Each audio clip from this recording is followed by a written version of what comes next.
We Early are then. live and early. How's it going, everybody? Welcome to the channel. My name is Bob. I'll be your dungeon master for tonight's episode of Curse of Strahd. It's episode 3 of our season 3 final season here. We've got the whole crew back. We've got Tim, Michelle, Andrew, and Stefano. How's it going, everybody? Hello. It's Great. going pretty good. And Tim? And that's a wrap. Tim is muted. There we go. Yeah, it's going well. I'm stoked to be here. Sorry, I muted my headset and had not muted myself on Zoom. No, Sorry. that's okay. I don't know if you know this, but I almost say, how's it going, everybody? To like anticipate. I love this like awkward silence where somebody's like, I'm going to go and I'll say it. And then two people say something at the same time. I love seeing you all do that. I don't know if I've ever said that on live, but I very much enjoy it. Like right now, see? Everybody's not sure if they should be like, I enjoy it too, Bob, or I hate it. See? It's called an icebreaker for a reason. Cool. But the icebreaker today is actually very important. We have an icebreaker. Yeah, it's very important, actually. First off, hello to everybody on YouTube. Good to see you all. It's been a great time to like be a part of the channel, everybody. I don't know if you know this, but we've got 2 long form campaigns going on right now. And that's like, people love the one shots. Don't get me wrong, they do. But I think there's something about the long form campaigns. People really get invested. I mean, this obviously being season 3, we're here, we're in it, right? But Deep in the Borderlands crew is now in their second campaign, which is against the Giants. That's on Thursday nights here on the channel. So we have a lot going on here. And I think it's just what a time to be alive on a tabletop, Bob. Wouldn't you agree? It's a great time. Oh my! It's a good time to be on tabletop pod. Yeah, It's and amazing. I the think icebreaker. being alive is just a good thing in general. Well, especially in Barovia, it can be hard to stay that way. You know, not easy. Well, maybe being alive in Barovia is not so great. Yeah, not great. But and the icebreaker question, as many of you are probably wondering, like Tim, which group is your favorite group, Strahd or the Keep crew? I mean, we're not going to ask that question. That would be unfair. It'd be like picking your favorite child. You know what I mean? Yeah, which I would never do. Or like favorite saplings when you're lumberjacking. I would never pick that. That's right. Exactly. But the question does involve a bit of a scandal. Have you been watching the Olympics, everybody? Religiously. Are you an Olympic guy, Tim? Or is that your... I am like a non-sporting guy. Like I watch the Super Bowl and that's what I did. I don't watch like I watch like UConn basketball and March Madness. That's it. But I've never watched I don't watch baseball games. I watch football games. I don't watch NBA games for sure because they don't try. I'm not a sports guy by like person of who I am. I will sit down any time of day, any year that it's Olympic year and watch whatever sport is on. I don't care what it is. Impressive. I'm diehard for the Olympics. You're a worldly man, I can see. No, that's I wouldn't say that at all. I just think like no, because it's great. Some people get that way with World Cup or, some sort of like international competition. They get into it. But I was watching and very little of it. I feel like I don't have cable anymore. So I feel like in order for me to watch it, it ends up being like difficult because I don't have like Peacock or whatever that app is that you need to watch NBC. So I see like clips, social media or YouTube. I'll put. So we actually, my wife and I, the other day, were like, we don't really want to watch another episode of Severance, which is maybe another topic of discussion for another day. It's a great show, but we're like, we don't have the ability to watch another one right now. It's too late. But let's just check out the Olympics. We went on YouTube, found out that there was a scandal in the world of curling, and I know how Stefano feels about curling. That it's a sham. It's not a real sport, but apparently in curling, you are not allowed to touch, as they call, the granite, which is the stones that slide, right? You're not allowed to touch the granite as soon as the granite is passing the hog line. And I tell you this, there's no joking around. It's called the hog line. And once it touches the hog line, you're not allowed to touch the granite. Well, obviously, otherwise you could just pick it up, walk it to where you want it, and put it right down. That's correct, Andrew. See, I knew a man of Which the Canadians don't seem to understand. That's what I was getting to. The Canadian team, apparently, when they were tossing I don't know if they're sliding the granite, the Canadian teammate who's throwing it just puts his finger out and just nudges it as it's going over the line. Like it's at first glance, anybody who doesn't know anything would just be like, okay, it's part of the sport, whatever, it's no big deal. But apparently this is a big no-no, and he did it. They caught him in 4K, and I think it was the Norwegian or the Swedish, I forget which country they were facing that time. They were passive aggressively talking about it. And my question to you is, have you which sports or Olympic things that you watch that would bother you as much as this has bothered people? I mean, I take very few sports very seriously, but baseball is obviously my sport. I hate when there's little infractions in baseball. Umpire misses a call, it's a player does something. Those are the things I care about. I don't know that I could get that involved with a sport, especially the one that I never played or something like that. But is there anything you take that seriously? What do you think? Or Olympic sports that you would just be invested in, that you would get caught up in all of this drama? What about you, Andrew? I feel like you have an opinion about this Canadian dude. Well, it wasn't just the men's team, right? Didn't the women's team cheat as well in the Canadian team? I saw that headline, but I didn't look into that one. Yeah. I mean, I think it was the same thing. Do you get upset with things like this, Andrew? Is there any time that you would get upset by these? I mean, I don't know enough of it maybe, but that seemed like not a big deal, right? But it is. I think it's very upsetting. I think they should send all the Canadians home as a result of this. Of every sport? Yeah. Well, they should be called like the team formerly known as Canada. Oh. Like the Russians are. The Russians are called something like that, right? Russian Olympic Committee or something. But no, I really hate it when sports have rules and they just randomly don't enforce the rules, which happens now and then. Soccer, I feel like, does that, right? Are you a soccer fan? Oh, this is what I hate with soccer. You play soccer, right? Mm-hmm. Somebody falls over, clutches their knee. Everyone's shouting at the ref sorts it out, and then people shout at the ref. If I was the ref, I'd just send them right off. It's like, I'm the ref. I'm paid to be the ref. I'm here, like I'm not playing, helping you out. Stop shouting at me. I would just send them off right away if they backchatted me. And then they wouldn't backchat ever. You're right. And don't get me started on the timing of soccer. They never stop the clock and they add extra time. Don't get me started on soccer. But okay, so Andrew, little things like that do bother you. They do. Yeah, I get very bothered. Not just soccer, any sport. I'm trying to think of another example, but I'm blanking right now. And we could probably find some Warhammer examples, that's for sure. Oh, yeah, the free paint rule. Sometimes that's not enforced. 3 paint rules big. Yeah. What about you, Tim? You're a worldly Olympic guy. Any other sports grind your gears like that? I mean, everything grinds my gears. Just pick a day. It depends on what gets me fired up on any particular day. I don't know. I can't think of anything. Like off the top of my head, I think I'm a skier in no professional way. I just like going down the mountain at a relaxed pace. But I think that oftentimes the Olympics, you see people going out there and showboating, and then they lose it in the final 100 yards, and it's like, come on, man. What are you doing out there? You're already at the Olympics, and you go off the last jump, and you have to do a trick right now, this very second, and they just absolutely eat it. That grinds my gears for sure. I like this. I feel the anger. Yeah, skiing's dangerous. You feel comfortable going down the hills and over the, what do they call them, the bumps? Oh yeah, I mean, I think it's a fantastic sport. It's a lifetime sport, comparable with tennis and way more fun than golf. Yeah, I went skating with the kids yesterday, ice skating. Yeah, that's crazy. Skating's crazy. I don't do that. I felt like I was going to fall every second. I'm not a skater. My whole body. I came home, I took a nap. I was so tired. It was such a workout. Crazy workout. I admire skaters. The idea of strapping knives to my feet and being on ice with other people with knives strapped to their feet is not my idea of a good time, certainly. Nice. What about you, Michelle? Any sports you particularly follow in the Olympics, or ones that grind your gears? I can't.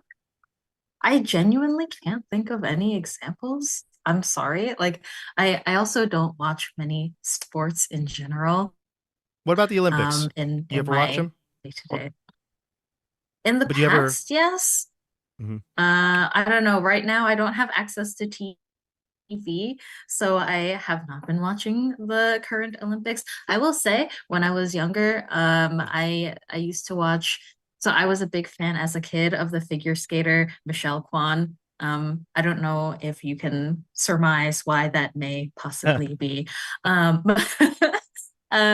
But yes, she was like the person I would root for.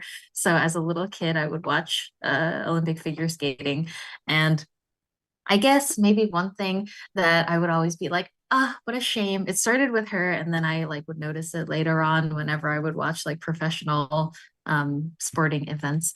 But like, when you can tell that the athletes are like, oh my gosh, this is my moment. I have trained literally my entire life for this moment. And then they choke up.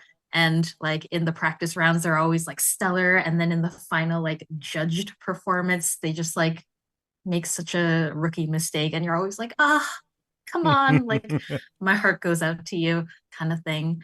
So that happened with Michelle Kwan, and that was my first heartbreak in my young life. And Well, since then, I've always had a soft spot for the people who get, like performance anxiety. well, the American dude, the 23-year-old quad god, he fell Quad. over like multiple times Yes, he in was his the final quad state, and god. he, Yeah. he didn't win a medal. No. See, that's so sad. I'm always like, oh, come on, give him another chance, give him a redo, like mulligan that. But like, That's why they do it. It's Maybe It's sad, maybe but it's also don't kind of delicious. maybe don't give him like the pressure of being called the quad god. To be fair, fair. he's also Mhm. like 19 years old, so like he has like at least 3 more Olympics, assuming he Yeah, sticks yeah. with it and doesn't get like seriously injured. Like he's gonna keep going. Like the couple from Canada is like she retired, did a whole job as like an assistant at a plastic surgeon's office, and like had an epiphany on a work retreat and was like, actually, I want to go back to the Olympics. And she's like 42. Wow. Oh, that's so cool. Like if this Ilya Amazing. Melvin guy, the quad god, is like, bah, like And there's he's so good. If you 4 watch, more I years, watched him. do it again. I watched him do like a team round or something, and he just spins and spins and spins Oh, and it's spins. incredible. I have no idea what you're talking about, but I know this guy. I don't know my cousin was very big into figure skating, wanted to like maybe go to the Olympics. So she was very good, but I know it's just grueling. Like the amount of time and like, practice that you need to put in for ice skating. It's really challenging. Stefano, what about you? I'll go with my original. So I think baseball came a long way when they added like challenges to plays because Review.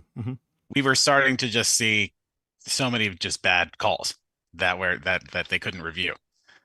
And I know they also have like challenge flags in football. But I think that certainly in the baseball rule, like if you get both challenges correct, you get a third one, right? Right, Bob? I believe so, though I don't know, because like I feel like I've never seen it get to that point. I mean, maybe I just, the Mets don't challenge a lot of things because it's pretty obvious they failed. But I don't know. I feel like there might be a reset at some point too, because like I know in like NFL you get them per halves or whatever. But yeah. So I saw a Yankee game where the umpiring was just so bad, and the Yankees got both their challenges correct, and they got their third challenge, and then they used their third challenge, and that was correct, but then you don't get any more. Oh. And then there was definitely at least one more bad play. So I kind of subscribe to a shoot till you miss theory, because I think the quality of umpiring has gotten a lot worse. Or at least it had been getting a lot worse. Quality, as in umpires getting bribed. Yeah, maybe it's possible. So honestly, maybe what grinds my gears more is the shitty quality of umpires. Well, they've got the robot umpires coming in. They're going to be using them this year for challenges. Yeah, so great. AI, who cares? Yeah, it's going to be. They used it in Wimbledon. It was amazing. Yeah, I mean, tennis uses it all the time now. That oh, that's cool, because tennis was going to be one of the things that bothered me too. Why do they have to start with love? Does any of this actually bother me? Not really. But it's an icebreaker. Had to think of something. I love it. No, it's great. I mean, remember there was that guy who pitched his name was Andres Galarraga. He pitched a perfect game, and in the final at bat, there's a ground ball where he covered and got to first base, and the guy was out. Like clearly, the camera showed it, but they didn't have replay then. and the umpire called him safe, and he lost the perfect game. It's called the imperfect game. So, I mean, he's more famous because of that, though. Oh. Then if it was a perfect game, you would have forgotten about it by now. That's but a good it's point. Like, yeah.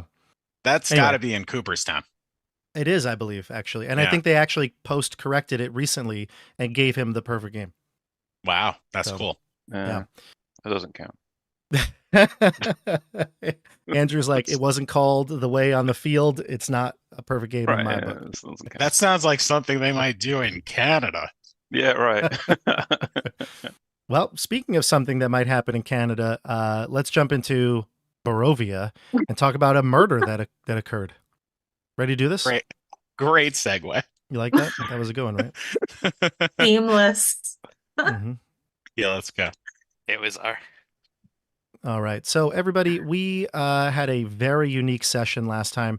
Michelle was not here, which means that, we kind of tried to like finagle the story a bit, and it ended up working out perfectly. We had talked about it a little bit beforehand, so we kind of knew where things were going, and I think this fits perfectly with Dione's character decisions too, and we'll pick back up on her in a second. But for right now, the group is headed to the Burgomaster's house, Dmitry Kreskov and his wife Anna.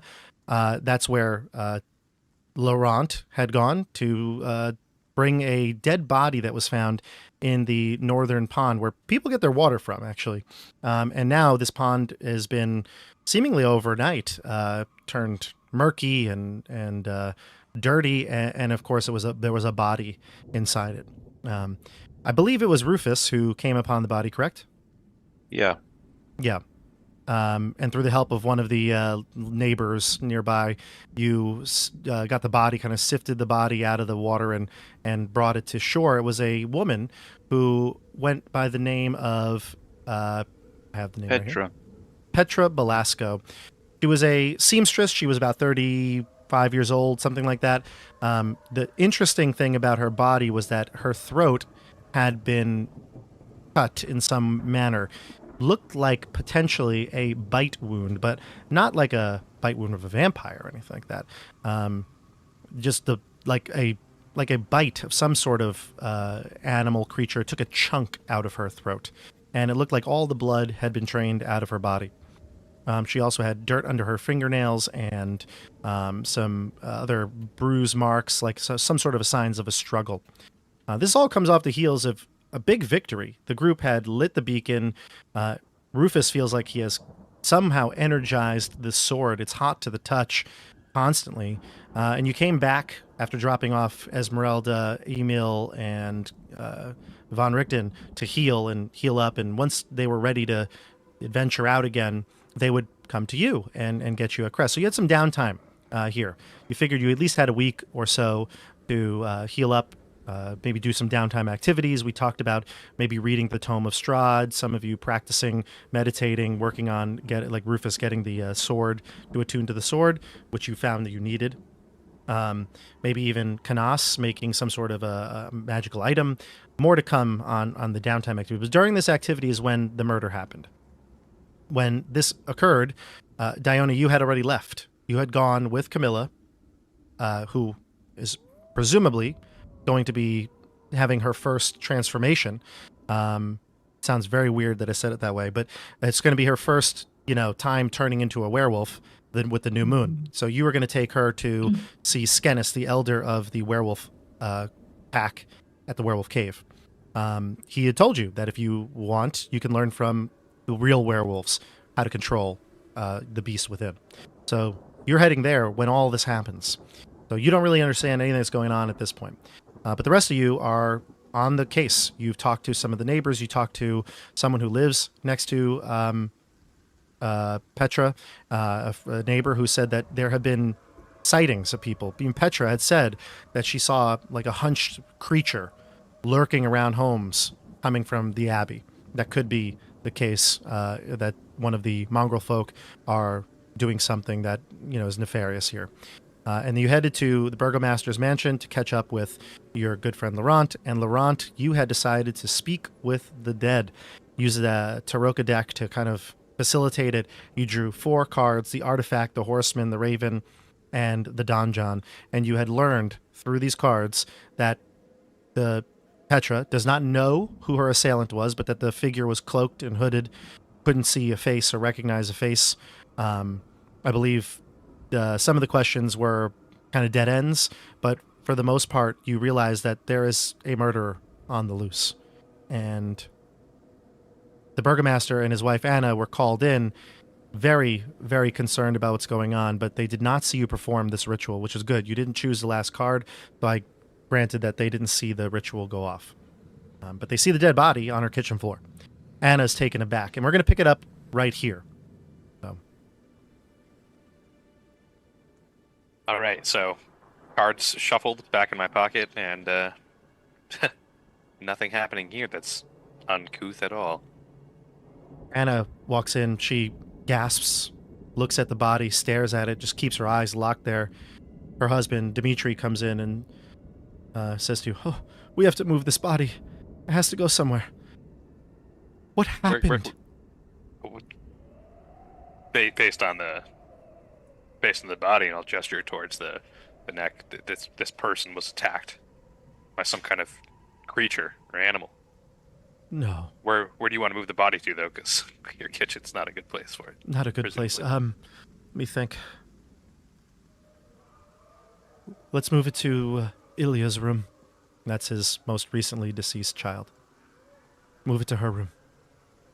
I'll, you grab the head, I'll grab the feet, and we'll start doing the Weekend at Bernie's shuffle. While we're doing that, had we walked in yet? Not yet. No. Okay. I'd like to ask the Burgomaster and his wife. Did this woman have any enemies that you know of in town? Anna's just like staring. In fact, like as you start to move the body, she's like staring at the spot where the wet, like outline of her body was sitting. And the husband replies and says, "No, I wouldn't know anyone who wanted to do her harm. She was a beloved member of the community. Here, just this way." And as you're walking past the front door to head towards the bedrooms, you hear a knock. And he says, "Could you grab that?" And he because you're close to it. He's already past the door. What do you do? Oh, to me and not his wife? Yeah, I'll get the door, absolutely. If he asks me to grab it, I'll get the door. Yeah, you drop one of the legs or maybe hold it with both and just the under the arm and with the other free hand. I'm doing a super awkward shuffle, holding this damp body and getting the door with one hand. It's like doing the groceries in one trip kind of thing. Exactly. And you just managed to crack it open, and you can see Rufus and Canas. You're at the doorway. You look. The door doesn't open fully, but now you look kind of halfway down. And you see Laurent's head poking out in the body. As the door opens, you can see the body being carried throughout the home. This isn't what it looks like, I swear. We're just moving the body upstairs. All right. Would you like some help? Yeah, you want to grab one leg? I'll grab the other. Perfect. Perfect. The Burgomaster is he'll bring us up to his an empty room upstairs. Yeah, actually, I don't think it's a double. I don't think it's 2 floors. I think it's 1 floor. He's bringing us to an empty room in the back of the house. Yeah. Is his wife going up with him? No, she's just staring at the floor where the body's. I want to stay behind with his wife and talk to her when the time, Okay. when there's a minute. So then the two of you head out to the bedroom. You drop the bodies on the floor. He's very careful not to touch other things. It's a very simple room. I mean, this is the nicest house in the town. This room is probably the size of Aurel's home. And he lays the body down, careful not to touch anything. It looks like they haven't really moved any of the items. It looks like his daughter's room still. There's still maybe knickknacks or any sort of personal belongings still all in its place. Jewelry set upon, a bust, and everything's exactly the same. He says to you, Laurent and Canas, if you've helped him in, he says, "I can't believe it. I thought there was hope. The beacon. Everything was good. That beacon has not been lit my whole life. I heard rumors about the beacon had some sort of magical properties or whatnot, but those were all fairy tales in my book. And then you did it. You lit the beacon. And now this. Yes. Doesn't make sense. Make it make sense." Dimitri, we will certainly find out what happened to this woman. You will? We cannot we cannot let the people of Crest lose hope after this beacon has been lit. Thank you. Thank you. And he's looking at around his daughter's room and sees all the different personal belongings and brings a tear to his eye. And then he looks at you, Canas, and he says, I hereby deputize you and Laurent and Rufus. Do whatever you need to do. Find this killer. We need peace here in Kresk. Yes, all of Barovia could use a little more peace. Starting with Kresk. Mr. Burgomaster, could you point us to where Petra lived? Certainly. Certainly. She lived over by the north end. It's Perfect. Similar, he'll describe it. It's similar to where I think they met the neighbor, so it's like not that far away from the reflecting pool. Perfect. Thank you, and just this could have nothing to do with the beacon. You know, this could be completely unrelated small town crime. I'm sure that's the case. We can't give up hope. Yeah, that's usually the case here in Barovia, isn't it? Just a big coincidence. Nothing nefarious, I'm sure, right? Look, man, we're trying to build up hope for this guy. That wasn't And him. if- Yeah. Oh. And if you hear anything, make sure that we get that information. Of course. Anything. Like I said, we will scour this town, whatever we need to do to find out the truth. While this conversation, you can hear the conversation, Rufus. It's not like they're speaking in muffled tones. You know, they're just on the other end of the house. So you hear some conversation going on, and you're there standing by the door. Is the door open or closed, by the way? Would you have closed it? No. Okay, the door's open, and you can see out the outside. People are moving about, and when people start to walk by the Burgomaster's house, they do pause for a moment to look in.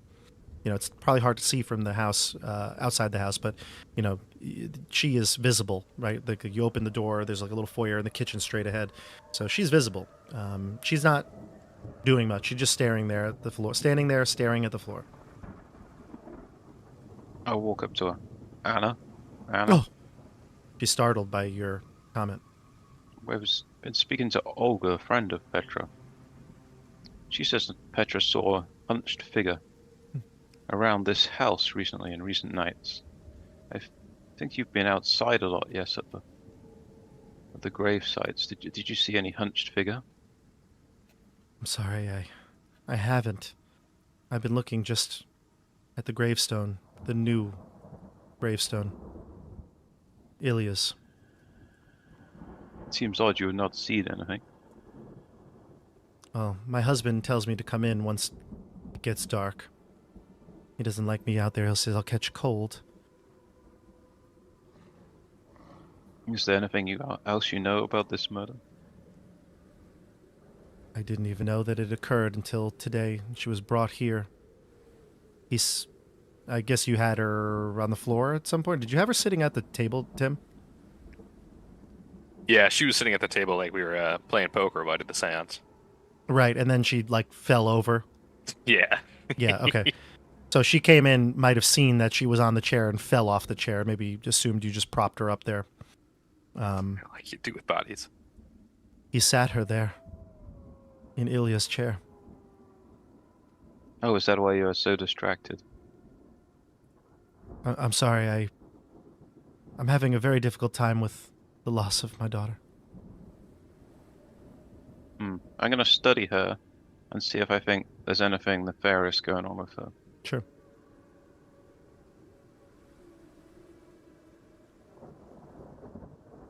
Is that an insight check?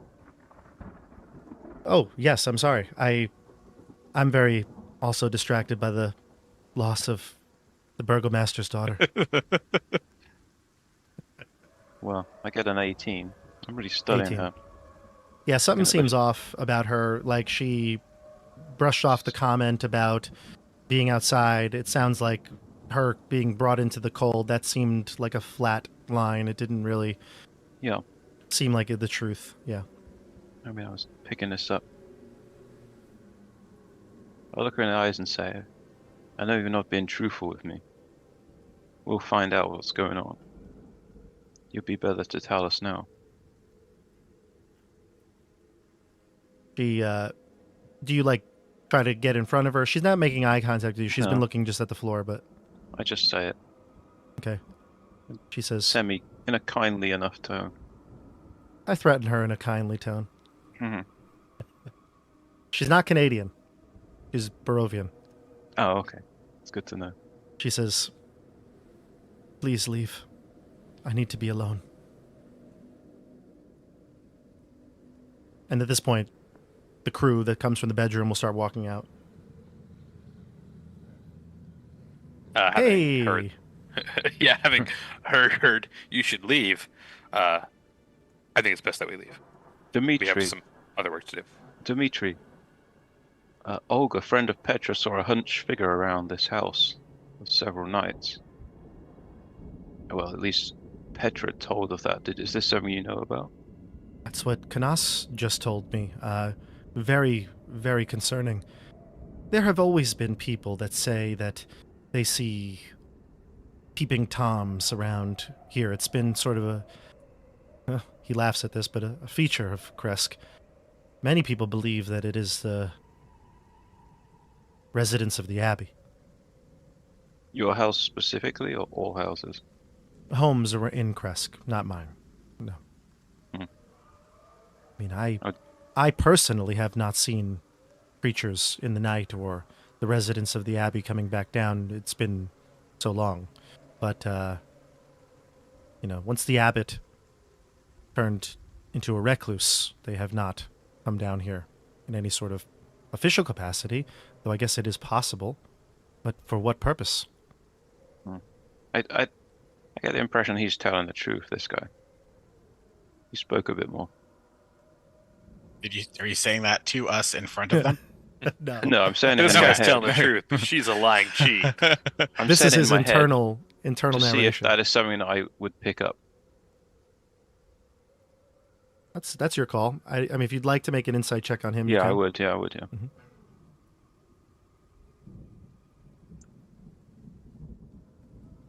12. He seems very distraught about this whole predicament. It seems to be the main emotion right now, is he's worried about townsfolk and trying to find this murderer. He does not want any more murder to happen. That seems to be his general vibe right now. Right. Yeah, that's what I was picking up. On our way out, well, I don't know if we're leaving yet, but maybe during this conversation, I want to take a look at Anna's hands. Yeah. See if there's anything odd. I want to pop Divine Sense as well. Yeah, you can do that. That's silent. It doesn't bring in any whatchamacallit, right? Fiends, Celestials, Undead. Yeah, no. Mm-mm. Would that be perception? I meant like it's a silent thing though, Rufus. It's not like you have to say anything, right? It just happens. Right, yeah, There's it no, just like, happens. Yeah. Mhm. You don't sense anything, and Stefano, you want to look at her hands. Give me a perception check. 19. She looks like she's actually got her hands kind of like not very accessible. Like she's got a long sort of gown on, and it's got long sleeves, and her hands are kind of like, like this at her. I can't. Like she's got her hands clasped down by her waist, and she's standing there. The robes kind of cover it, obscure it a little bit. Not very easy to see. I mean, doesn't look like there's any like blood stains or something so obvious. No. Why don't we go over to her house? Petra's house. I was thinking Olga. Petra's house. Take a look around. See if we can find anything new out. I think that's a good idea. Okay. All right. So at this point, you'll head out and head towards Petra's residence. Michelle. When we have yeah. When we have a moment as we're walking over, Mhm. I will. I guess Yune is with me, but invisible. Is Yune known to these people yet? Just say the word, Canas, and I'll make myself visible. I think maybe it's better to be discreet. Yune, You got it, Canas. Yune, we're going to be we're going to be checking around this area for a bit. I would like you to keep some tabs on the Burgomaster's wife. See if you could get a look at her hands, see if there's anything strange, particularly if there's a bruising around the wrists or dirt or some sort of dirt by the fingernails. If you I'll could do the manage best I to can. discreetly see something, As we Go walk ahead. I'll be away, in touch. All right. What's up, Andrew? Andrew? as we walk away, I study the grave sites of Ilya. What are you looking for? Are you looking at the Recently stone disturbed. itself or No, disturbed earth. I have a theory. You know, she dug disturbed up earth? She dug up the dead child and put it in the lake. It doesn't look disturbed. I mean, it looks newly dug, like it was recently created. It doesn't look like anything was exhumed. Hmm. Yeah, like it's still like dirt. There's no grass growing on it. It's still like, they recently buried the daughter before you arrived in Kresk, so hasn't had much time to really grow over yet. Okay. All right. Okay. Let's jump to Michelle. Michelle. Camilla just finishes telling you a story about her sister, who also is named Anna, although I guess she calls her Anna, and we can say the Burgomaster's wife is Anna. I don't know, just to make it slightly different. Sure.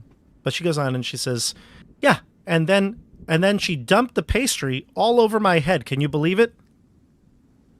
Oh my goodness, that is so crazy. And while we're talking, I'm just kind of like monitoring her for like signs of the change, Yeah. You're walking Yeah. along. Yeah, you're walking along like the route that you took to get to the werewolf den.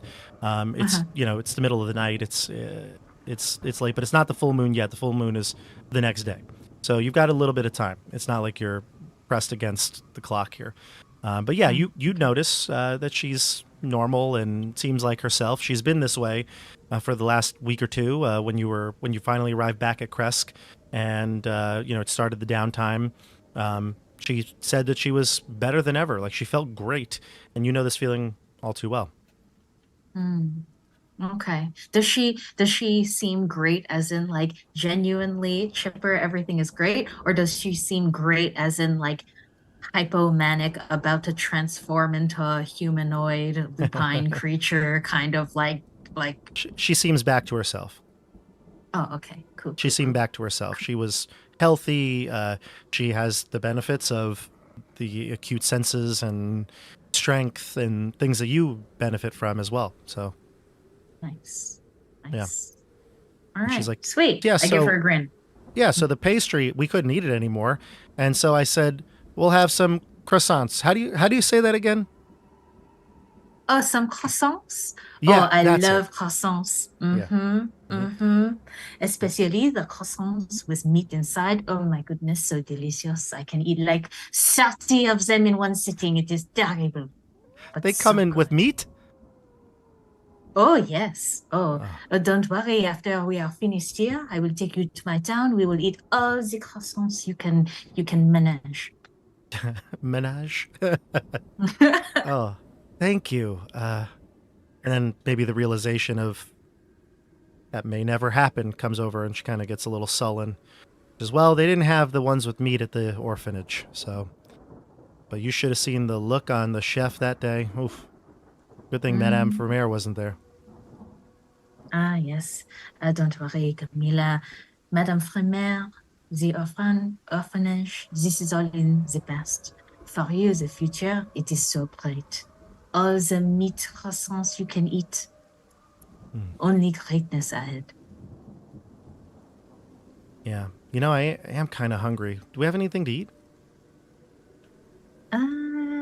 Yes, I think so. I'll dig in my pack. Probably have like some rations left over. Break off a chunk of biscuit or something. Yeah. I know it is no croissant, but for now. She starts to eat as you're continuing the walk, and she's like, you know, you really get like a craving for red meat, don't you? Yes. Any specific type of meat? I don't know, just you get that feeling like you really just want to sink your teeth into something.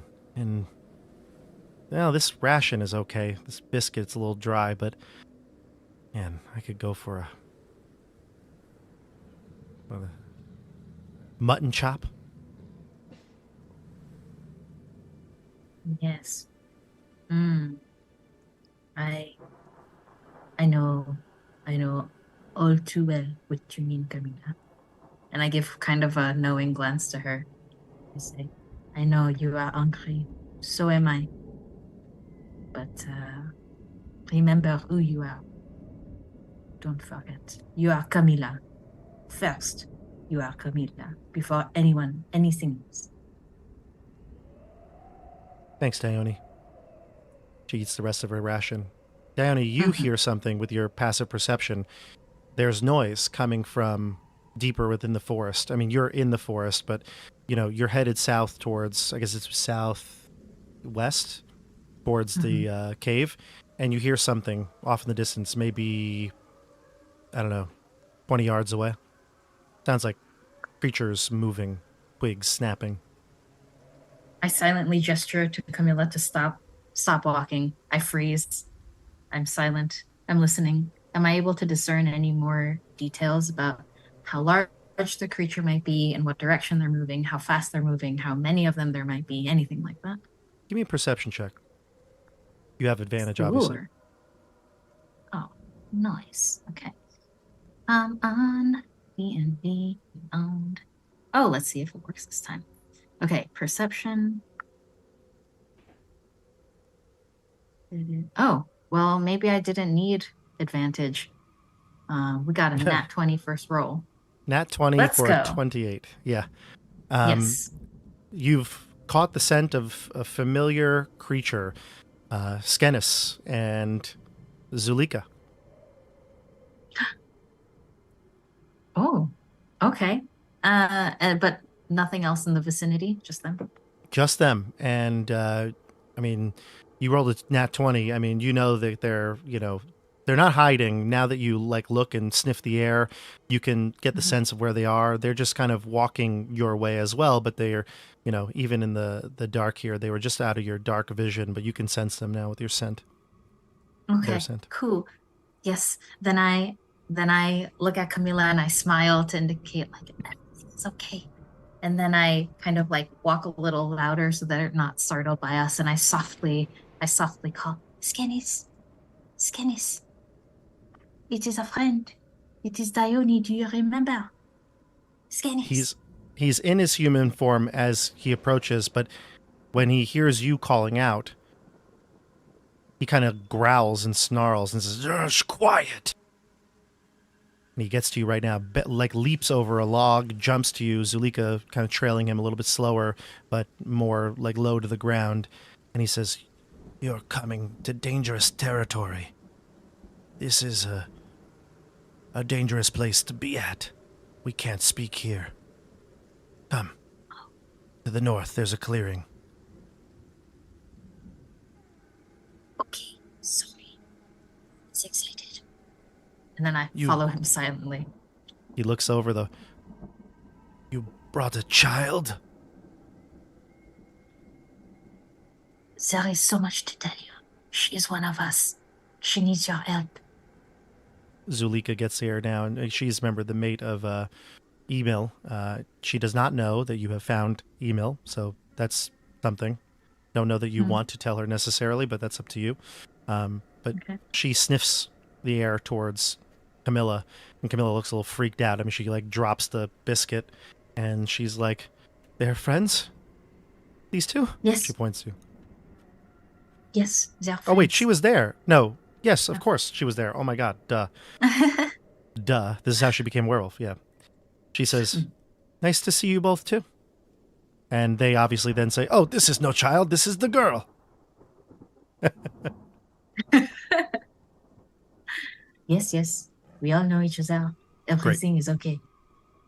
So they bring you to the clearing now. You can see the moon up in the sky, almost full in this night.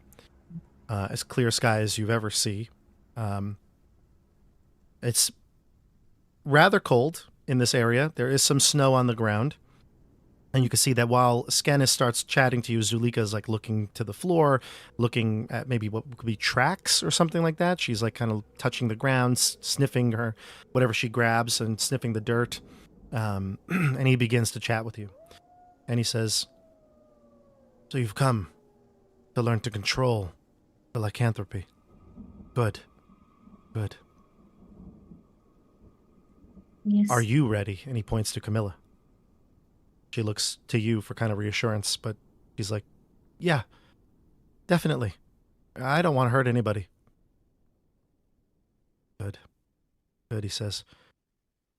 And I hope you know that there's a possibility that you will hurt somebody. But we're hoping that if you do this the way that werewolves were intended to control this, you'll need a pack. Zulika and I can help you, but the more the better. I have to just decide if we can manage this safely. I can't start talking about this within the werewolf den. Many of the werewolves now have returned, part of Kirill's pack, his closer pack. They're the ones that work for the devil. We have to be cautious. We can't just tell anyone that we're doing this. But the most important thing is that you don't come any closer than here. Normal patrols, ones we're on right now, wouldn't come this far. Can you stay here for the night?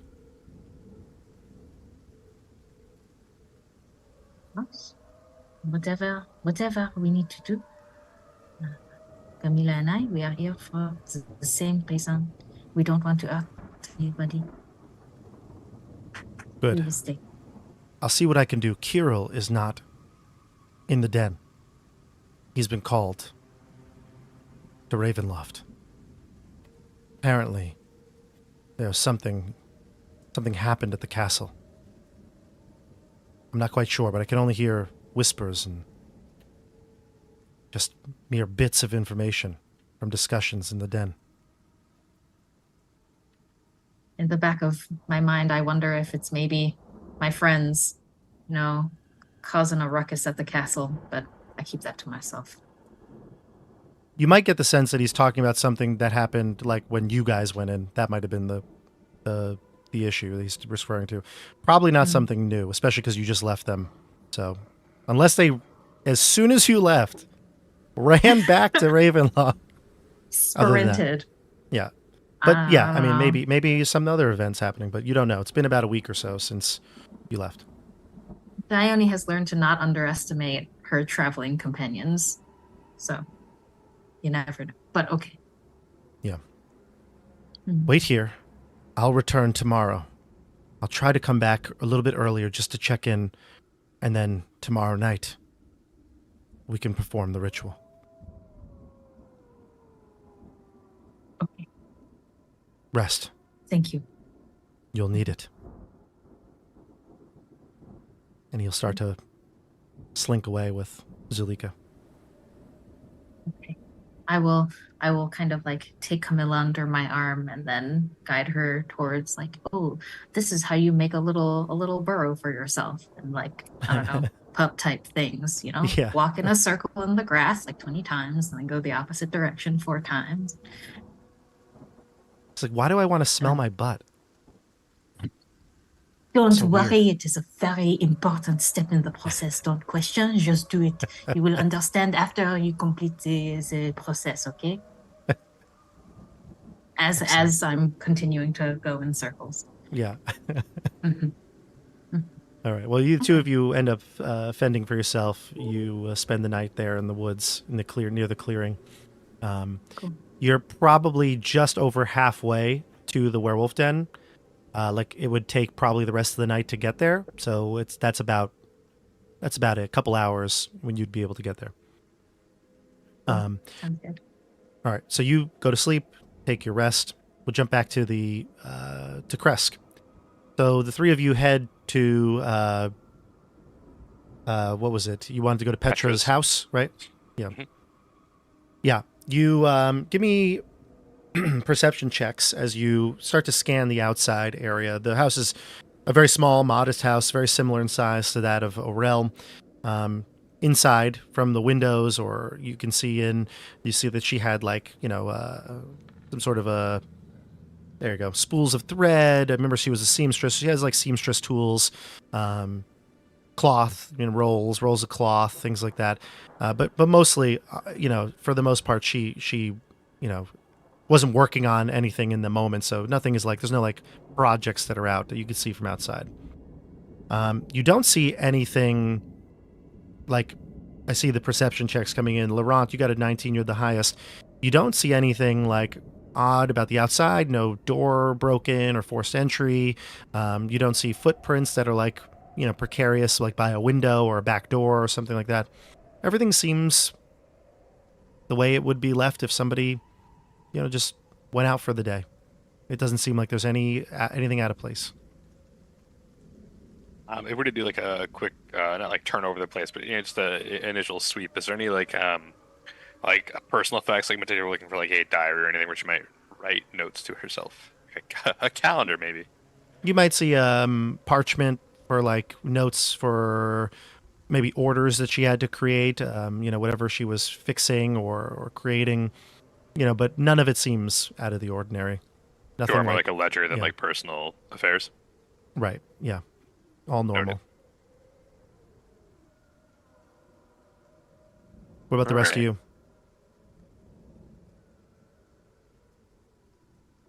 Well, Canas and Rufus? I got a 14. I don't know. I was just gonna check the house to see if maybe she was onto something. Maybe she wrote something down. Right. Yeah, no, there was. I think Tim said the same. You Yeah. You could turn over. I'm not gonna have you make a check. You don't see any writing that seems, foreboding. There's nothing there that would kind of catch your eye. I'm fairly certain that the altercation did not happen in the house, but I was just, it was worth checking out to see if she was starting to sense something was off. Totally fine. Yeah. Is there any disturbed earth around the house? No, and Laurent was the highest, 19. No. Mm-mm. If I were to stand in the doorway and look directly, Kresk isn't that big. If I was to walk in a beeline from her front door to the pool where she was found, am I walking past the Burgomaster's house? No. Mm-mm. Am I walking past any, would she have walked past any sites of interest to us? Is she walking, near the Abbey or near the path to the Abbey, or is it just, a seemingly innocuous path? Let's switch over to the Roll20 screen so you can see the map. Because the Burgomaster's house is close to the entrance. It's not on the way. Yeah, so you can see Aurel's house is right there. The Burgomaster's house is the big one right there. Right. The pool is to the north. Okay. The Abbey itself is way up here, but this is the elevation's pretty big. Yeah. And there's a windy path that goes all the way up. And where's Petra's house? Right about here. On the map here. One of these homes, maybe this home right here. So it's nowhere near the Burgomaster's house? No. Mm-mm. So why was she walking past the Burgomaster's house? Who? Why was Petra walking around the Burgomaster's house? Olga noted that she saw hunched figures around the Burgomaster's house. It's a good question. It's not clear to me why we should be around the Burgomaster's house. I feel that Anna is not speaking what she knows. She asked me to leave when I started to question her. I don't know if we have some way of interrogating her more fully. I'm concerned that she is involved, which is why I sent Dione to see if she could pick up anything with her hands. I tried to get a look at her hands to see if there was any dirt or some sort of signs of bruising or struggle. Because why would she? Exactly. Why would the body have dirt under the fingernails? It makes no sense. I wish we could find the location where this murder had happened. It was a good idea to check the grave site, but it doesn't seem that that is it. Tim, did you? I'm sorry. Laurent, did you have any say idea with, on that? Yeah, I think we can say with a fair amount of confidence. I'm fairly confident in this one. Person Petra had no idea who attacked her. There was no. She seemingly did not know. This is all conjecture, because who can know for sure she's dead. We can probably say she didn't know who attacked her. She didn't recognize anyone. But definitely a sign of struggle. If the dirt under her fingernails could be from wherever it was. It could be from scraping the attacker. Just a gut feeling, right? Just call me Matlock, but I think that we're pretty sure on this one. Wonder where the attack occurred. Sorry, the neighbor was the neighbor's name Olga? Olga. Yes. Olga, the neighbor, Petra's neighbor, said that she wasn't the type to go without putting up a fight. So it would be important to look to see if there's signs of injury on the assailant. I mean, is our best guess then right now? Do we think the Burgomaster's wife is responsible in some capacity for this? She may not be the murderer, but she seems to at least know more or be involved in some way. Yes. I mean, when the Burgomaster and I were moving the body, it's clear that whatever roughed up her neck was not Strahd, but definitely also wasn't like a clean knife cut. There was some claws or teeth or something. They got a chunk out of her. We have to go to the Abbey then. Well, perhaps we should watch the lake. If your companion is watching the Burgomaster's house, maybe we can watch the lake. It seems like there's something going on there. Just between us girls while we're out here, do any of us think that werewolves are involved? The bite marks did not look like werewolves' work. It is something they would do, though, right, Rufus? Despite it being something that could easily be attributed to a werewolf, they would have made the flesh more ragged and torn, I believe. Yeah, either werewolves or Canadians. One of them could have done it, but it doesn't seem like it's. This wound looks surprisingly like ice skates. This is crazy. Yeah, I don't know if a werewolf would cause bruising or resistance marks. The lacerations. Were there lacerations? Yeah. Her neck was pretty roughed up. Her neck had the big grievous wound, but just general signs of struggle, like hand-ish marks, right? Like red, bruising, like it was a struggle. Yeah. Mm-hmm. But it's not like it was like slicing, like no. Yeah. No. Okay. Mm-hmm. So there goes the Canadians. Check them off the list. Canadians are out. There was only Werewolves one. are probably out.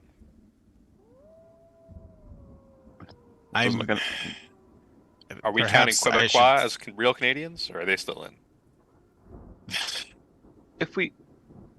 Perhaps we should go and investigate the lake more. I may have to take a trip to the Abbey. Rufus, I'm happy to go to the lake with you and poke around some more. But I'm not comfortable with Canas going to the Abbey on his own with all the danger there. Maybe we should go to the Abbey altogether. Okay. All right. Well, we can go to the lake first. Can we go via the lake? Yes, I think it's kind of on the way. I want to see if I can see signs of the body being dragged, how far the body was dragged. Finding the site of the murder would be instrumental to solving this case. Sure. Okay. So you want to go to the lake? That's the plan. Yes, please. Yeah.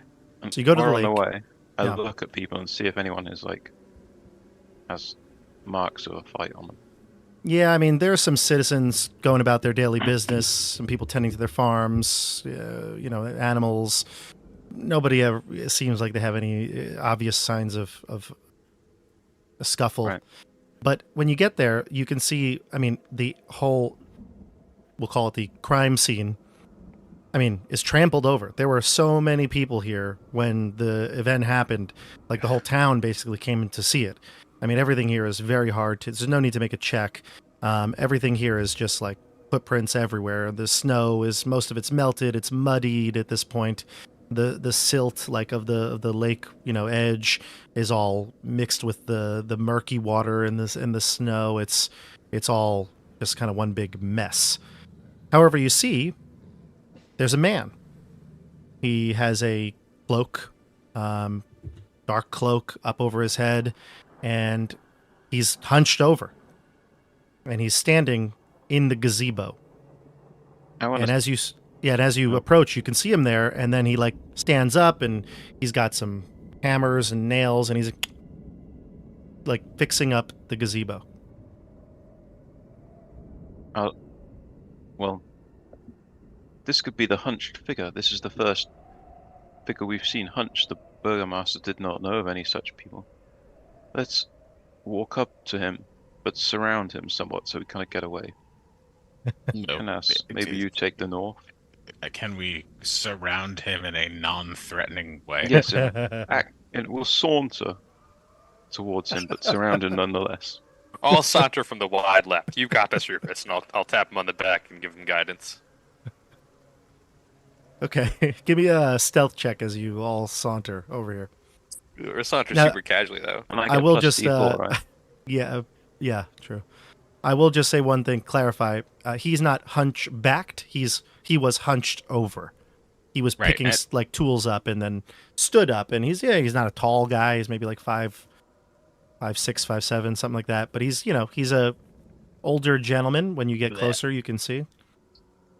Ignore the second one. I rolled a natural one in my sauntering check. So I also rolled a nat one. That's two natural ones on sauntering, so we are the least casual saunterers ever. Well, unfortunately, sauntering is what gets characters killed. On this channel. Canas and I walk in like thugs into a bar in the 1920s. Yeah. I think we're pretty safe. Yeah.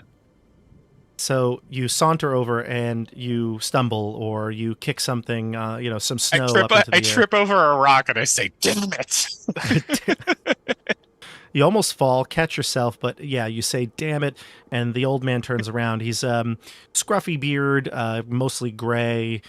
He's got some, like, curly hair, but it's covered mostly by the hood, the cloak that he's wearing. He's got maybe like a lazy eye a little bit on the right side, and he looks at you all and he goes, "Oh, who are you? What are you doing here?" I'm Rufus of the Gwaindire. Did you get around him or no? Like, did that just blow your cover, you think? Completely. Like, you're not continuing to surround, right, at this point?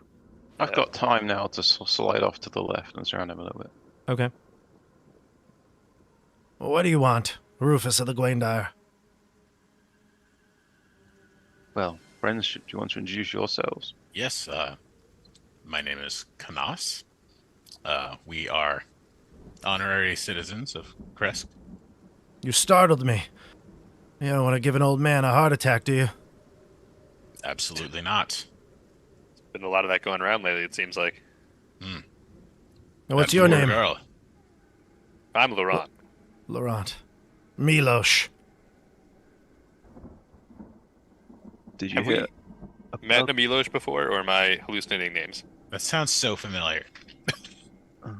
Now that you say it, it is one of, like, very common Barovian names. If it's not the same and it's just a common name, that's totally fine. I feel like we've met a Milos You've not before. met this. You have not met this guy. So if it is, Perfect. I apologize if there was a Milos. You're good. Yeah, if there was a Milos in, like, this village of Barovia, and I forgot, it's fine. But No this worries, is not the same no worries. person. We have two Annas. Anna's Camilla's sister, and Anna's the. Yeah. Anyway, Milos, he says, introduces himself. Are you the village carpenter, Milos? I am. Been fixing the gazebo. You're not scared to be working here with the murder that occurred here? I am. That's why I'm a little jumpy. What happened to the gazebo? How did it get broken? Lightning struck it. Can you believe it? Honestly, I simply cannot. That is a lie. So you were there.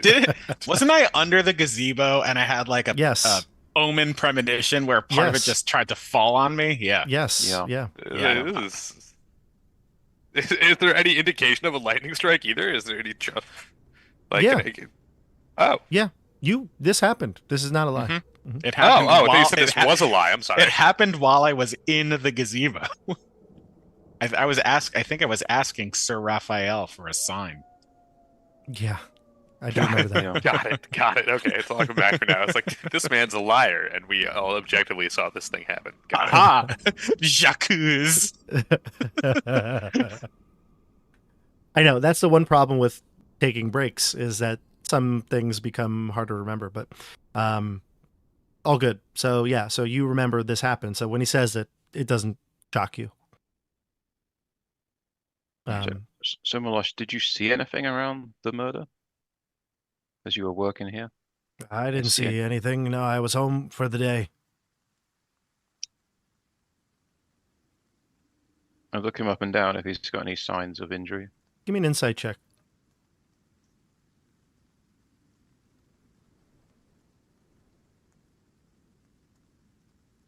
$19. I mean, he certainly looks very nervous as you're questioning him. He doesn't look like he has signs of injury. He's using his hands very well right now. Do you know? Check his hands. Of course, he's doing carpentry. Yeah, he's like, here's my hands. They're probably dirty as heck. They are dirty. They are very dirty. But that doesn't mean anything. Very dirty. Do you know the Baroness, Milosh? Of course. And he keeps going, hammering. How well do you know her? The sound of his hammer. It's a very comical hammer. It's like a... yeah. I know her, just like everybody else knows her. So what? Do you think that she could have been involved in this incident? Incident? The gazebo? The murder. Murder? Listen here, I don't want to have any funny business here. Who are you? Be honest. Why are you fixing this anyway? Who told you to fix this? It's my job. The Burgomaster. Listen, if you want to talk to me, you talk to the Burgomaster first. Milosh, we have already spoken to the Burgomaster, and he has tasked us to find out what happened to this woman, Petra. So this is why we are just asking you to assist us in any way possible. That's it. I've had it. And he puts his tools away, packs up, and starts to walk south back to presumably his house. I grab him. Hey, unhand me. We shouldn't. We have permission from the Burgomaster to question people. We're just gonna search. Canas, you search him, see if he has anything on him. I don't think that I should search this man for no reason. He must have seen something. He's been working here the whole time. Milosh, I'm not going to search you, but is there anything you can tell us? I didn't see anything. I swear. Leave me go. Let me be. Is he telling the truth? Can we assess if he's telling the truth? He's very nervous, is what Rufus has gained from his insight. What are you so nervous about? There's a murder on the loose. I want to get home. Leave me be. We were gonna go to the Abbey to investigate. Perhaps you'd like to come with us. The Abbey? That's a death sentence. No one goes to the Abbey and comes back. We've been to the Abbey and come back. Oh! You're demons then. Devils. Unhand me. Help! He starts to call out and people are starting to look. He's calling out. Yeah, he's like, help! We should let this guy go. I'm done with this guy. We're about to get in trouble with the Burgomaster. I was going to offer to help him fix the gazebo since I was a former carpenter. I'll let him go. Oh, why didn't you tell Rufus that? This is how Barovia became a 1984 authoritarian regime. Started arresting strangers. I'll let him go. I'll let him go, and I'll say the fact that he called for help probably means he wasn't too involved. He starts running, fast walking away from you all. And through the crowd, eventually he goes and you start talking about he was probably innocent, or I was a carpenter in my former life. We'll say Irina comes over.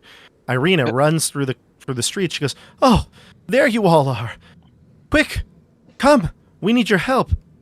Oh no. No, what's happened now? Please tell me the kid they're not having a baby.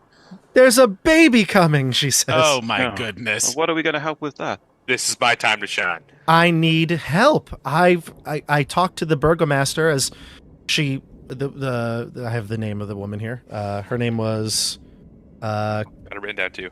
Demira Yelensky. Yeah. Demira is going into labor. She started calling out for help. I was the first to hear her. Went to get the Burgomaster, and he said that his wife is in no condition to deliver the baby. He needs someone else. And I mean, I can do it.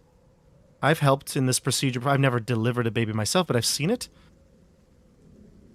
I've assisted. I can do this. I can do this, Rufus. She looks determined. This is her mission. Excellent. But I need your help. You do an excellent job. Why do you need our help? I need extra hands. I need someone to boil the water and get all the sheets, and I need people to support. I can't lift her. I need you to do that. She needs to get to a bed. Irina, I will help. I am open to help. I'm excited to help. Laurent, will you help? You will. Oh my gosh, I am downright giddy to help. I was a doctor before I came here into Barovia as a card shark. You were? Yes. Didn't know that about you. Yeah, and you're a doctor? Some have called me that. Yeah. Well, I shall come, but I cannot possibly help with these issues. Laurent and Canas were just like waiting, and then it's just like, okay, well, I guess it's time for us to jump in. Rufus, we need your help, she says, and she puts her hand on your shoulder. I can't do this without you. I need your help. There it is. I'll come along, but I don't think it's appropriate for me to help too closely in these matters.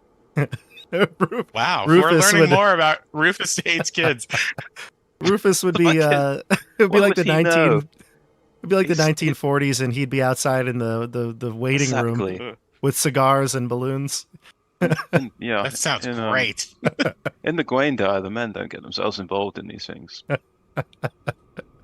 It's great. These procedures. Irina, if there's any tasks that you need me to accomplish to help, I am willing to assist. Okay, great, excellent. So she's like, let's do it. And she starts to run back towards the center of town. Yeah, the water's boiling, the sheets are acquired, and she's up on the bed and ready to give birth to a brand new Barovian child. And we're going to transition to Michelle. Michelle. The day goes by. The two of you, spend your time in the forest, maybe collecting firewood. If at some point you're going to assume you have to make some sort of a camp, you don't want to alert attention, but during the day perhaps would be a good time to go out and do that. Maybe catch some food, etc. There's some game in the forest here. I mean, you've seen some rabbits. You haven't been able to catch. I don't know if you have the ability to take down a deer. I guess you could. You have a crossbow, but you hunt for a little bit. Is there any particular game you think you would try to catch? I'll tell you if it exists here in Barovia.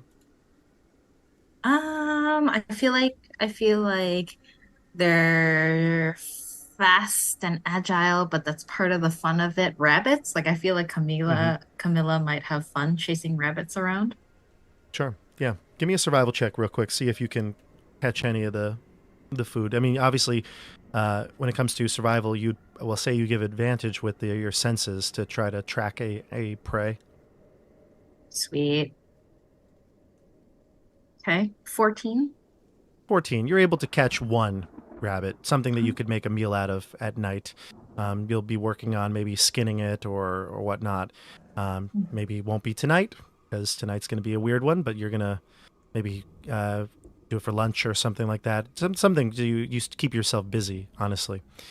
And eventually, when night comes, you'll hear them approaching. You'll smell them approaching, actually, before anything else. And Canas, Zulika, and a few other werewolves. 2 other werewolves come. They're both men. They are younger. You saw, maybe have recognized them from the pack earlier. They seem to be ones that are on Emil's side that are begrudgingly working for Kirill now. But he looks at you and gives you a nod. And he's like, they can be trusted. I nod back silently. And then I put a hand on Camilla's shoulder to just reassure her. The night is coming quickly, and she appreciates that. She says, so, what's going to happen to us? And Canas says, well, ultimately, you're going to transform. If you've never done it before, you're going to be frightened. It's going to be painful. And you are going to think that every fiber in your body is exploding. But when it's over, you won't have remembered it. You will lose all control. You will be the beast within. So, how does that make us control it? She says. She looks to you, Dione. Sometimes, Camilla, in life, control can only be found after you release the notion of control in the first place. Only then can you learn to really master the impulse. That which formerly seemed completely uncontrollable. Yeah, that's the mentality that you need, he says. You can see the other werewolves are looking around. They're kind of doing the same thing that Zulika did, like looking for tracks, smelling the air, looking around. Have you ever seen wolves hunt? He says to Camilla and you. I nod in the affirmative and I look at Camilla. Camilla's like, nope, no. And he says, wolves hunt together as a unit, as a pack. There's a leader, typically, the alpha, they'll call him. And notice, wolves, very dangerous creatures. They're no danger to each other. And they can work together as a team, controlling their baser instincts when the pack needs it, when the pack demands it.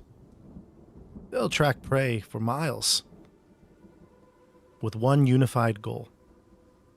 And so that's what we're going to do. And he takes off like his cloak and, he's got clothes on. He's not naked here, but he takes off some of his extra layers. And he says, we're going on a hunt. And he looks around to the others, and they kind of look up, and he says this and nod. They all nod to each other. They keep looking around, looking for signs. They even see the rabbit that you skinned and cooked. And he says, looks like you did a little hunting today. That'll be good. Good training. We're going to go on a hunt. We're going to find the biggest stag that we can find. And we're going to kill it together. Through this process, you'll be able to control a bit more of yourself within. But first, we need to decide on how to tap into that human nature that you have. We need an anchor, something to ground you. Who's an important person in your lives? Someone that you can always trust, count on. Could be a family member or close friend. Someone that knows you almost as good as you know yourself. Maybe better.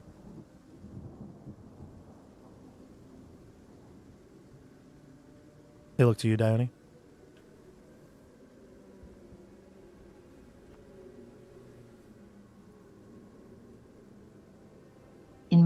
life, there has only been one person like this.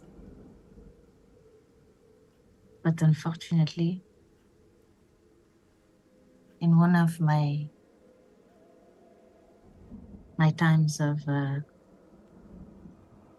transformation, before I learned how to, before, I met you, and before I even knew it was possible to control it, I took this person's life. Who? He says. My best friend. She was like a sister to me. We grew up together. She knew me better than I knew myself. She's no longer. And if you don't have this, Michelle, it's fine, but he says to you, what was her name? Oh, yeah, I didn't think of a name for this person. You'll have time. You'll have time. We're going to go back to them in a little bit, so you'll have time to think about what was her name? And you say her name, obviously. Yes, her name was Jasmine. Oh, Jasmine. What was her favorite color? No, just kidding. He does say, though, in a serious tone, what is something remarkable about her? And you can think on this one. But he says, if you can tell me that, perhaps I can wake up that humanity inside you. But it needs to be something that you, even at your base level, will remember her for. Something that she is always comes to mind when you see this thing or a symbol or anything. Something that I can tap into your mind with.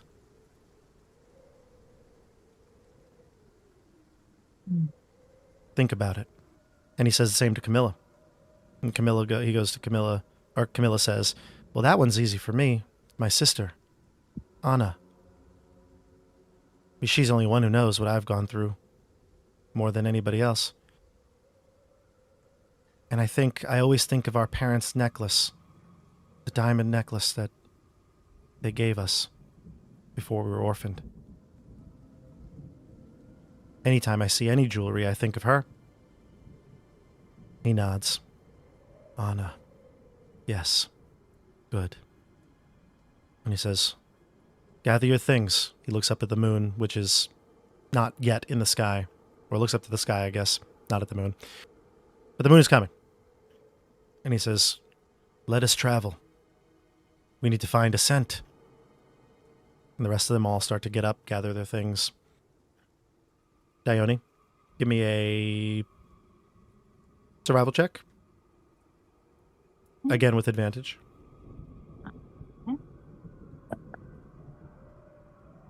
All right, 17. That's the total, right? Yes. Okay. Immediately, since you were out in this area before, you pick up the scent of a deer you found. You didn't have the need to take down a whole deer, but now it seems relatively, the point. So you get the scent and you take off in a direction that's ahead of everybody else. You're just you feel like you're making a beeline to this to the trail. And my little legs are just a blur. Like, yeah. Yes. Okay. And it's good because they can catch up to you. Obviously, you're maybe a tad slower with your speed, so they do catch up to you. But they say, "Good, follow it." And he's motioning to Camilla to do the same because she's like looking around, and he's like raising her nose up, like he motions to her head to lift it up, and she's now starting to get the primal sort of like senses going.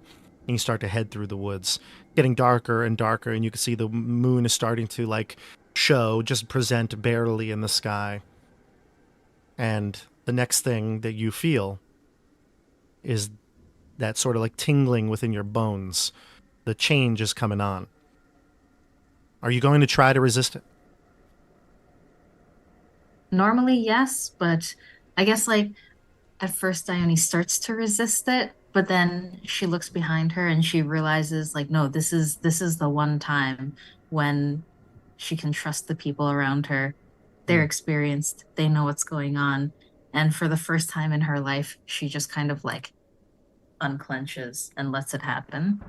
Yeah, and as you're running, you can start to feel it, the change, the buckling of the bones, the joints starting to dislocate, your muscle kind of strengthening.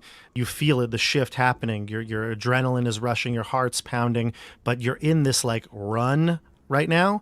So as you start to change, instead of it being like a, oh my God, I'm changing, and you just kind of like stand there, you feel loose and like free, and you keep running. You look back and you see Camilla has like stopped and she's going through the motions like you have many times. And Skenis like nods to the others. Two of them stay back with her, and Zulika and him come and continue on with you. And they're keeping up pace. And then you notice that they transform much faster than you, and they go into like a hybrid form. Something you've maybe heard of, you've maybe talked to other people and heard like the myths of werewolves, that they can be kind of part human, part wolf at some time. And that's what they look like. They look like humanoid. They're not on all fours like you eventually are going to be. And they are running and keeping pace with you as you transform into the wolf. Is there any other thing you'd like to describe as you run off with the scent in your nostrils? I guess like since this is the first time Dione, I feel like I switch between first and third person. But this Great. is the first time I have been able to actually just kind of let the transformation take over without trying to fight or resist it. I guess it's like when you've been sitting like cramped at your desk or just like stuck in one position for a really long time. Don't I know and it? then yeah. And then finally you're like, oh, and like you get up and you're like, oh my God, I can finally stretch, and your muscles like almost hurt as you stretch, but in a really like satisfying way. I Yeah. guess that's kind of what Dione is feeling. And so like as she's transforming, you can see that she's kind of like, oh, like cracking her spine, and just like you hear like this deep like groan come out of her, as if like it's the first time she has actually like stretched in her entire life of being like clenched and tense. And then the spine elongates and she becomes very like sausage shaped, and then the little corgi ears go up, and you can just like from the body language you can tell that this is a very happy corgi trotting along. Yes. And you, like I said, run off into the night. The moon is now full in the sky, and you have the scent of that stag in your nostrils, and you're headed forward on the trail. And we'll pause here. Think about your friend and the symbolism behind her, and then we'll go to the rest of this group. Andrew, you're sitting there. You're outside. You're at this point. It's nighttime. You hear a howl in the distance, like of wolves. It just shiver runs down your spine. Rufus is just ticked off. You feel like there's been so much going on today. You almost feel like you found the culprit, and you're sitting outside the small house, and you hear the screams from inside of labor. Irina, Canas, and Laurent are inside, and you're just sitting outside. The door is open. There's some people like kind of peeking in every now and then from like the street. They're like, how's she doing? Is there any news yet? No, they're still going in there. What's the matter? This is a joyous occasion. Nothing. I hear the wolves, disgusting, foul creatures. Oh yes, the wolves. Yes. Well, luckily we have our walls, right? Yes, it's inauspicious now of birth in this. With this full moon, these wolves gives me a bad feeling. Yeah. Not a dog person, one of the travelers by says, a little old woman. Not a dog person, are you, lad? No, I never found a kinship with dogs. You never had the right dog, then? No. No. Well, you could have a Barovian King Spaniel. Those dogs are very, very kind and docile. Yes, mate, and I've had the right dog conversation so many times in my life. I'm just like, yes, Perhaps. They keep moving Perhaps on. I'll try that. Yeah, you have this conversation a lot, and Yeah. at this point, the birth has been going on for hours. I mean, hours. You're there. It's near midnight now, and we'll go inside now. Laurent and Canas, we're gonna keep this PG-13 here, okay? But there's a baby coming. All right. There's crowning and centimeters and dilation and all this stuff, and you can see the new mother to be here, Demira. Demira is.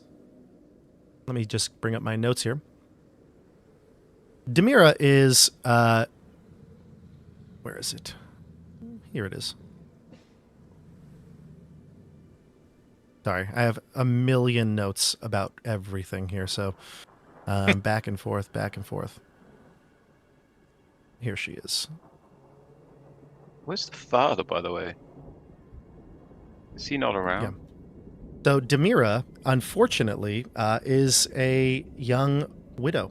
Her husband died recently. Yep.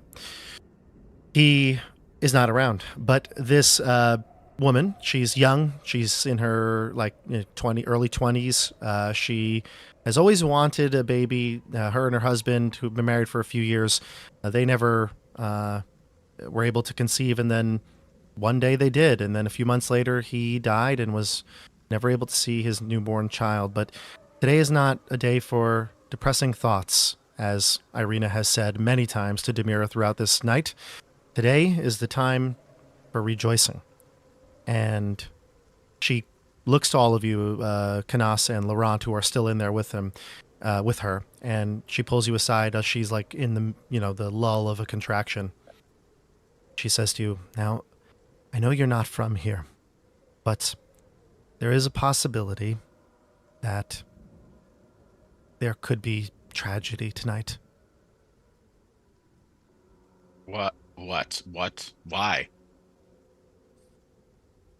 There's a chance that this child, and she says with like a super serious tone in her voice, it's low. She definitely doesn't want her to hear this. Before you even answer, I predicted this as soon as I found out this woman was pregnant, but go for it. There's nothing says, good well, is going to happen. That was Canas, Stefano talking, by the way. That was Stefano talking. That's not a positive way of thinking, Canas. That was Stefano talking. I'm back. I don't care if your friend Yes. Stefano said this to you. Demira, what? There's a chance this child could what? Irina is saying this to you. Oh. Demira's in the middle of between contractions, and so she's resting. Busy. Yeah, she's in the next room, but Irina takes you outside into the foyer or whatever and tells you this. It's Melisandre.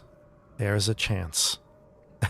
The Red Witch has transformed her. No, when Melisandre had a shadow child. Yes.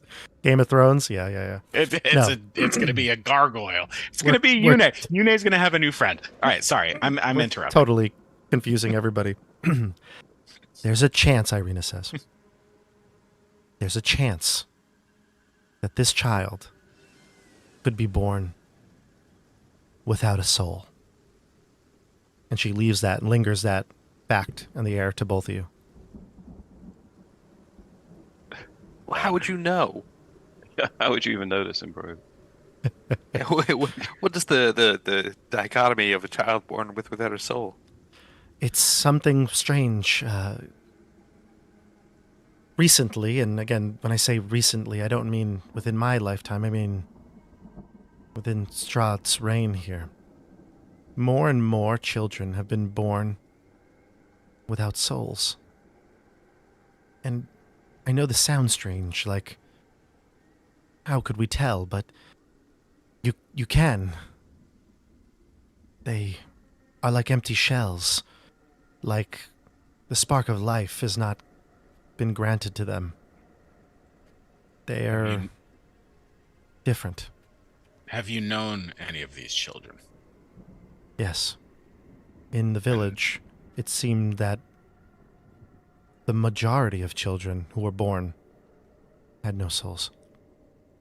Well, What do you do with these that was kids? probably because of that wicked woman with the meat pies. Those were good meat pies. Those dream pies were so good. It's why sometimes parents are more willing to trade them for it. She gets real saddened by that. But this is not the time for despair. I just want you to know so that in the event that there is tragedy here tonight, I need you to help and be strong. For her, she motions to the other room. We need to, at the very least, support her and make sure that she doesn't feel despair that her child has no soul. Okay. Is this something you know immediately after birth? If the baby doesn't cry, it's a telltale sign. There are just no calm babies in Barovia that also have souls? I'm not saying they're not valuable or they have no reason to live. I simply mean that some people take this harshly. So I'll need your support. She'll need your support. And then you hear from the other room, I think it's coming! Get the hot water, Laurent. I'll put my doctor's mask back on. Getting hot water is a Canas job. Canas, get the water. I'm already getting it. Laurent, the sheets. Of course.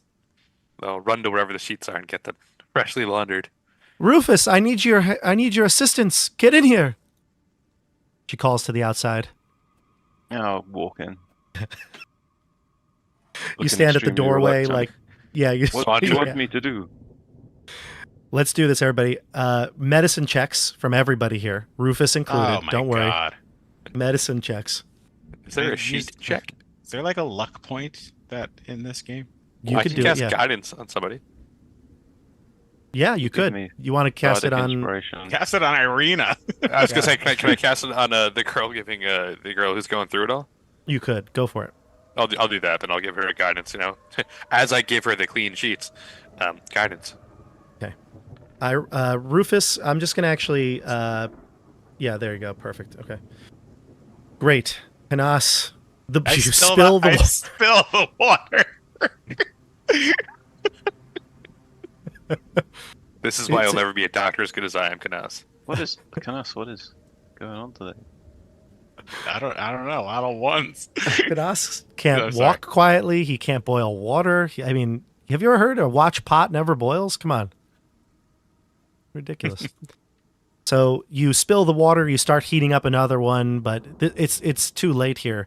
Great roll, Laurent, 19, Rufus additionally helping Irina, and the guidance for Irina is she rolled a 17 on her roll, so adding the D4 with guidance is going to end up being over a 20. She has a decent medicine check too, so all in all, she's going to succeed. The baby is going to be delivered.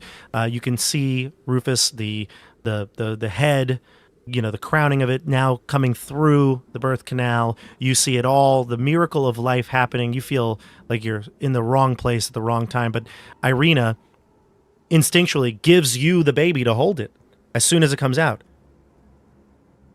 It's a boy, she says, and she hands it to you, Rufus. Oh, I give it a little slap to, make it start breathing like you're supposed to do. That's what I heard. Oh, I was going to say, oh my God, what? That's what... I don't know anything about children. That doesn't sound right. Knowing that both of you have kids, that can't be right? Come on. To be fair, it's more of a vigorous rubbing rather than... Exactly, a vigorous rubbing. Yeah. I was going to say, what are you trying to pinch its toes, make it start crying so it has a soul? My God. Yeah, he's trying to make it cry. Make it cry, quick, we need to know it has a soul. Rufus heard this as the vigorous rubbing. He kind of heard more Yeah, like with the vigorous, medicine check of 14, you knew like about the rubbing, slappy. yeah. Yeah, right, Yeah. like a slappy rubbing. So you start hitting and patting and rubbing the child, and Right. the mother calls out, "Don't hear him crying. Is he all right?" Rufus? I look at it. Is it crying? Is it It's not. breathing? It's breathing. It's not crying. It's Slap fine. it again. Yeah, I was going to say, pinch it hard. It's fine. I'll give it to her. Yeah. Rub it off with a towel. Give it to her. Here you go. Yeah. The Laurent, you have the Skin to towels. You skin. rolled You rolled a 19, so you howl it off, and then yes, skin to skin. So Irina, you place the baby, tells her to place the baby, skin to skin, and the mother takes it, and she's tears running down her eyes, tears of joy, but also maybe a bit of worry. But she says, "There, one step at a time. Your baby is here." And she says to both of you, she looks at both of you with her eyes, and she's like, "Can you help her?" This is the most beautiful child I've ever seen in my life. Laurent, what do you think, Laurent? I think this child is a good sign for all of Barovia. Born to the lit beacon, he is not crying because he is so brave and knows that light is coming. Ooh. The beacon is lit. Gondor calls for aid, and this child is born. Laurent, inspiration point. Excellent job. The mother changes course. Her tears start to flow from joy. And Irina says, "Nice work, Laurent. Canas, we'll work on it." Doctor. What? The most beautiful boy you've ever seen. Did you see him as they're walking out of the room? Did you see him? I didn't see anything. I was worried about the water that I spilled. Cleaning up the water. She's like, "Oh my God, there's water everywhere in this kitchen. You What is going Rufus on?" hitting the kid? I ran back to the kitchen to get more water, and the baby was born. Yeah. You look outside, and there's a crowd gathered on the street. Irina walks out and says to everyone, "Everyone, there's good news." And she goes, "Oh my God, look! You walk outside. There's a dead body in the road, and the crowd Are you kidding me? gathered around. Sorry. Michelle, we're going to jump over to you now. Wow, I'm loving the cliffhanger style chapters in this episode. All right, let's go. Michelle, Mm-hmm. give me a perception check with advantage.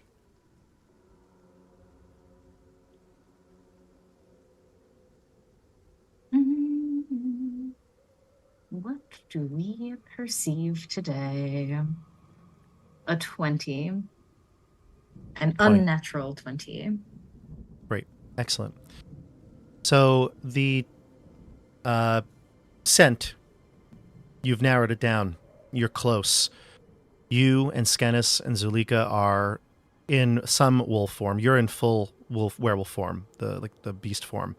They're in that hybrid form, but as you were running, you didn't feel any aggression towards them. And this is the primal you right now. Of course, the Dione that, wakes up and doesn't know what happens, that's suppressed. Right. Okay. But you're in control right now. You don't want to tear the other werewolves, limbs off or tear their flesh from their bone. You get an instinctual nature to this, and you are working together. Seems as if it's natural. And you start to all three of you saunter. One to the center, the other two saunter around. You see in the glow of the moonlight, large stag. Wow. Antlers kind of pointing up, looks majestic. If the other Dione were here, you'd probably marvel at this creature, but yes. Instead, I gaze upon it and drool, Mm-hmm. and then I saunter in a way where I try to non-threateningly surround the stag with my other companions. Yeah. Give me a stealth check. Sure. Oh, an 11 total. An 11. It gets spooked. It looks up. It hears the approach of you, maybe the other werewolves, and starts to gallop off in a direction opposite you. Give me an athletics check. See if you can catch up to this creature. Sure. Today's just not the day of sauntering, I guess. Sauntering doesn't usually work out here on the channel. All right, we got a 16 total. You also do get advantage on it because you're in wolf form. Not too shabby. All right, then how's a 29 total? Well, I rolled terribly, so the deer spills over hot boiling water pot that fell to the floor apparently and crashes to the ground. and you are the first to get there. You pounce Amazing. on it, ready to tear into it. Mhm. And then you're tackled by Canas. Just like how a dog would the alpha would tackle and grab the neck, you're taken by the neck. You feel an urge to fight back. Mhm. What do you do? Is the urge to fight back overwhelming? To try to get back up and get the other creature that's on your neck off your neck. Yeah. Okay, then I guess I writhe and I snap into the air, kind of as a warning, but also if I should so happen to catch a bit of flesh, then I'll bite down. But yeah, I growl and I writhe and I snap and I try to get my feet under me so that I can get to this prey animal that I have tunnel vision for. Let's do an opposed athletics check here. Just give me one roll because both of you have advantage anyway. Sure. Ugh.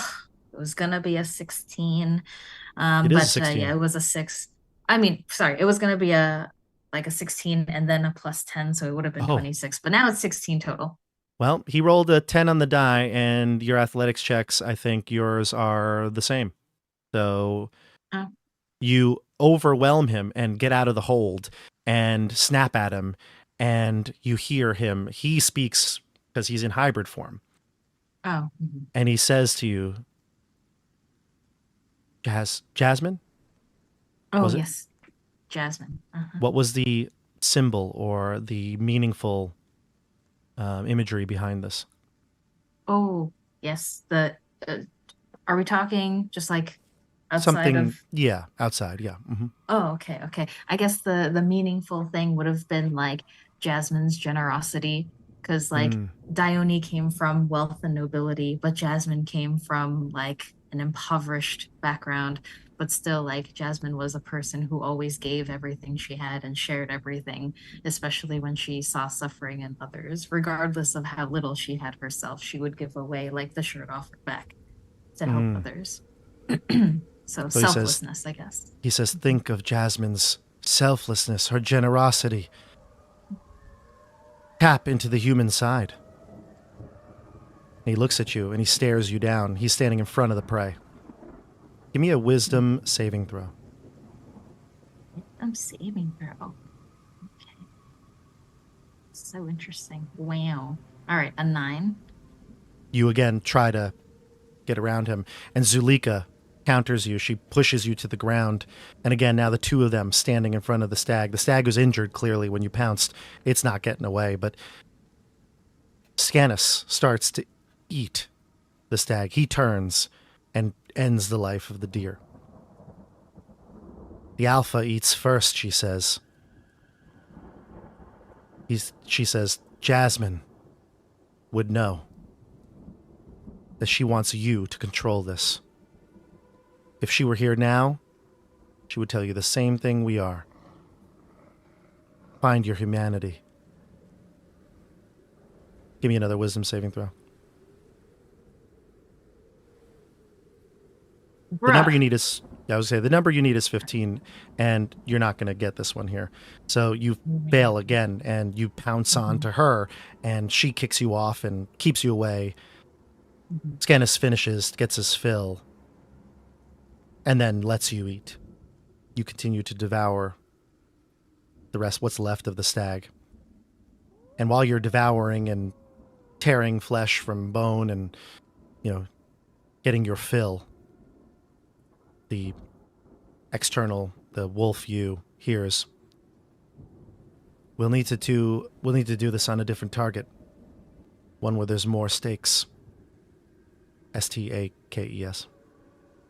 He says, we'll need to pick a human. And we're going to pause it there. We're going to stop here. We've got a lot going on in the town of Kresk. We've got a lot to uncover and unpack with Dione. This conclusion of this little split arc will finish next week. We'll be back on Tuesday. Don't forget, everybody, let me get us into color here so Stefano doesn't flip out. Here we go. Don't forget, Thursday we've got Keep on the Against the Giants. I keep calling it Keep on the Borderlands. It's something that's going to be very hard to break. But we got Against the Giants, episode 3. You guys are now keeping pace. Like, we had 1 week off for you, 1 week off for them. So it's episode 3 here tonight for Curse of Strahd, episode 3 for Against the Giants. So tune in for all that. And if you want to keep up to date on what's going on here in the schedule, check Discord. The link's down below. We actually have been, I think we're pretty clear through like till our spring break. So hopefully that'll be the case and we can keep this going. I do not want to stop this game. I'm so pumped for it every week. Thank you for watching, and don't forget to do all the good YouTube stuff. Like, comment, subscribe. Until then, though, we'll see you on the tabletop. Have a good night, everybody.